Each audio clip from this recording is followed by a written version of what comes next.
Bo and I, we love talking shit to each other. Pat P loves talking shit to the Arizona Cardinals in subtle ways on social media. Patrick Peterson, a once all-time great draft pick, not of Steve Keim, of Rod Graves, 2011 first-round pick, multiple Pro Bowls, multiple first-team All-Pros, had a messy divorce and cannot stop talking about the Cardinals, unfortunately, since he left. And he plays for the Pittsburgh Steelers now as a member of their secondary and is having like a quiet, fine year. He's been solid. He took to Instagram, Bo Brock, earlier today to throw some subtle shade. Do we have the post, Damon Dog, as it relates to what Pat P threw up there? There it is. I remember when y'all said, let me not go there, though. Sunday, hashtag P2. Pat then posted some photos of his time in Arizona and like with Rashad Johnson and, the no-fly zone. There were great memories with Patrick Peterson. But then he said that really disrespectful stuff about Kyler Murray that was factually incorrect and had to walk it back. And it was really uncomfortable last year. You can have whatever opinion you want on Patrick Peterson. Here's mine, if no one's asking for it. He's an all-time great. He should be in the Hall of Fame. He's exponentially helped this franchise. They've had not many historically great players, so let's not alienate the 1 or 2 or 5 that they've had.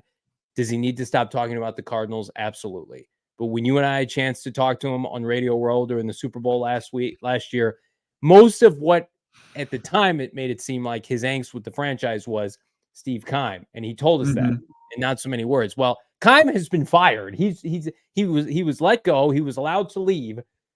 I don't know. Is this a shot at Michael Bidwell? Is this a shot at whomever? I'm confused, Patrick. Can we just let it go? You're on a potential playoff team.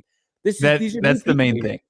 Yeah, that's the main thing, right? He continues to sully his, legacy here in the desert. I mean, where he played at a high level for 7 of the 8 years that he was a member of the Arizona Cardinals organization. I mean, this was a guy that was on a Hall of Fame trajectory. I'd be interested to see, where he lands. If I'm sure he'll probably end up in Canton at some point. But he was an unbelievable player, one of the top corners in the league. He was paid handsomely. His first deal after his rookie contract, 5th overall selection, electric in the punt return game. I remember his first season. It was unbelievable. Some of the best moments watching this team were when Patrick Peterson, P2, was making plays on the playing field. But after we talked to him at Radio Row at the Super Bowl, it seemed like once Keim exited this organization unceremoniously, that he was willing to kind of move forward. And then, once the opportunity came back up, petty Patrick Peterson came right back and stayed petty, right? Yeah. He put a bunch of pictures of him in a Cardinals uniform, and that was like the best part of his post. Put it back up there.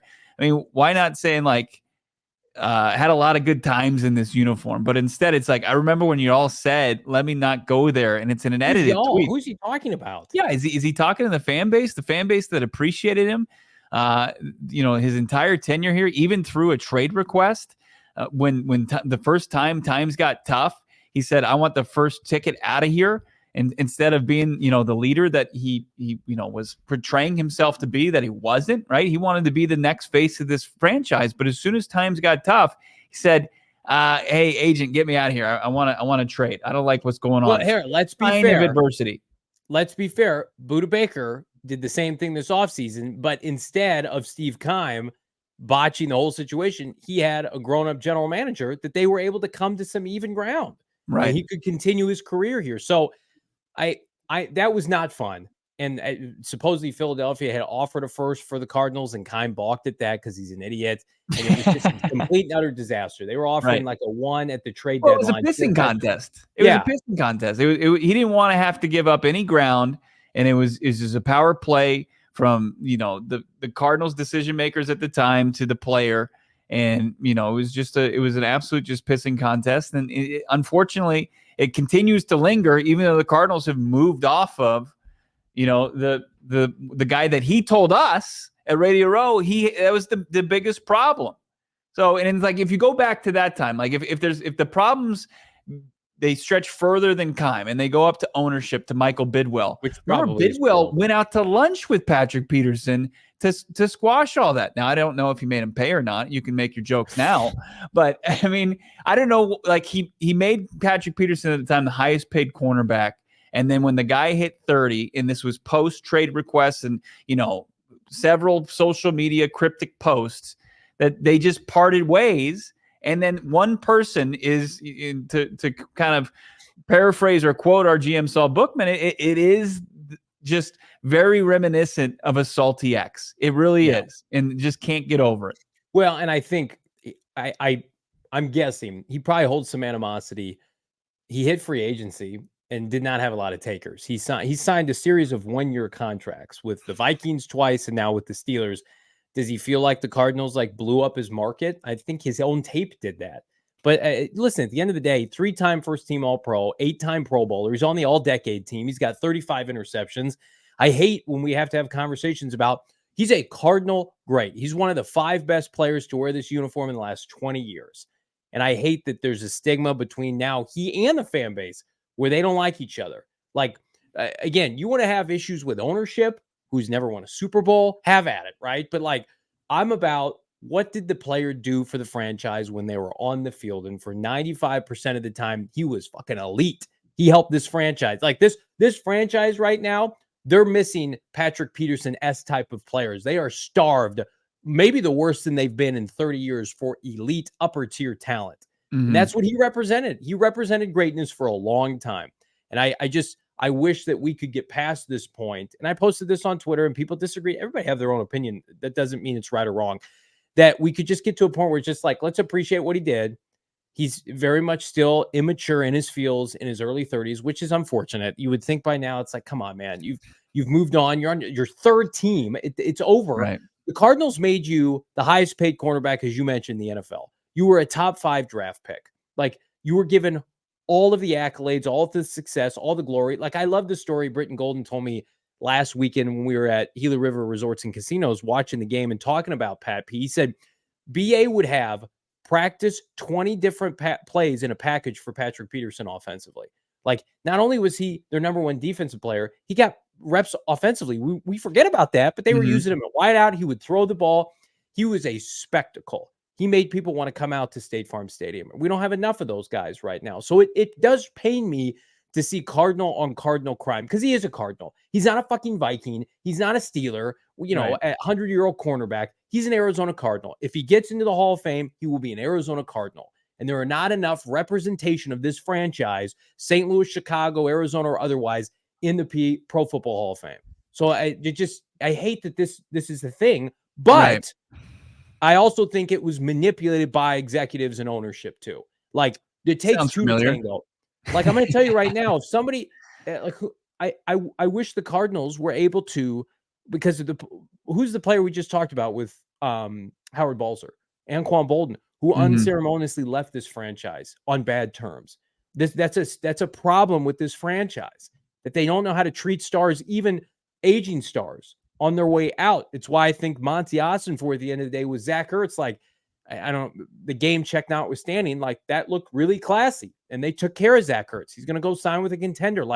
That's how you do it. So hopefully this is an example, a continued example of whether it's Anquan Bolden or Patrick Peterson or whomever, Carlos Dansby or Darnell Dockett, you got to take care of these guys, right? Sure. So that when they go to the other franchises, that they're not talking shit about this franchise and people want to come play here. But what did Zach Ertz do in his situation that is so fresh, right? Very, what did very he do? Respectful. He was very respectful. He said, "Hey, I'd like to go move on, play for a contender. Right. I request my release." And they said, "Okay, we'll release you if you agree to do this." And there was a back and forth. You remember with Patrick Peterson, he was like, "You need to pay me what I think I need to be paid. Don't keep in mind, what's the best business move for your organization, right. A 30-year-old cornerback. You're not going to get a multi-year deal with a ton of guaranteed dollars on top of that." Him right. and Tyrann Mathieu, they think that respect is a one-way street. And it's a two-way street. And, there was no mutual, parties working together here. There were two separate parties that weren't working together, and that's unfortunate. And I'll tell you this, as far as Sunday goes, because Patrick Peterson, and I'll continue to give him his flowers before I maybe shade him a little bit. I think that he was one of 4 cornerbacks that at that time, in his peak, in his prime, were in the discussion for top corners, right? It was Darrelle Revis, it was Richard Sherman, who many people say was a system corner, and then Joe Hayden for a very short time, and then there was Patrick Peterson. And to your point about how they utilized him, even beyond the defensive side of the football, they had gadget plays in there. He had the flash, he had the pizzazz. Like, he was one of the more flashier corners, like dating back, like the NFL hadn't seen that prime since time. prime. Right. That's who he emulated. Yes, his exactly. He was like those other guys played well. They were defenders. They shut down their guys. But P2 had the flash, and like Cardinals haven't had a lot of that at all. Like, they had the lunch pail guy in Aeneas. Aeneas was great. He's a Hall of Famer, but he didn't play like with the flash that P2 did. They don't have Tyrann Mathieu if it's not for Patrick Peterson. Right. Unequivocally, you cannot. They don't draft Tyrann Mathieu, who, as folks pointed out in the chat, had a bad breakup with the Cardinals as well. Like, no one's without fault here. And I hate that this is a thing where we have to pit the fans, because the Cardinals are guilty of this. Their behavior behind the scenes allows the players to get emotional, and then you pit the fans against the players trying to back the franchise and the team, which we all love this franchise. We want it to do well, but that's a really shitty thing to do. It's like, yeah, our fans are going to get after Patrick Peterson now because he demanded a trade. That's going to make us look good, right? Tyrann Mathieu, they cut him. It's just like, no. If the Cardinals were a more button-up franchise, for the most part, you'd have an anomaly once every 10 to 15 years. It wouldn't be a routine thing. And it's a routine thing with star players. Look how they treated Kyler Murray in the contract situation. Do the Pittsburgh Steelers do that?